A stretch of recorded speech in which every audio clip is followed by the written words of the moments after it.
బాటసారి ఇది జీవిత రహదారి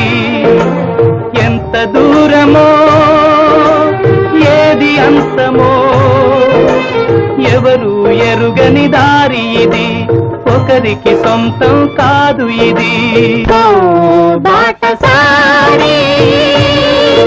ఇది జీవిత రహదారి కడుపు తీపికి రుజువేముంది అంతకు మించిన నిజమేముంది కాయే చెట్టుకు బరువైతే చెట్టును భూమి మోస్తుందా ఇప్పుడు తప్పులు తెలుసుకొని జరిగేదేమిటని క్షమించదెవ్వరిని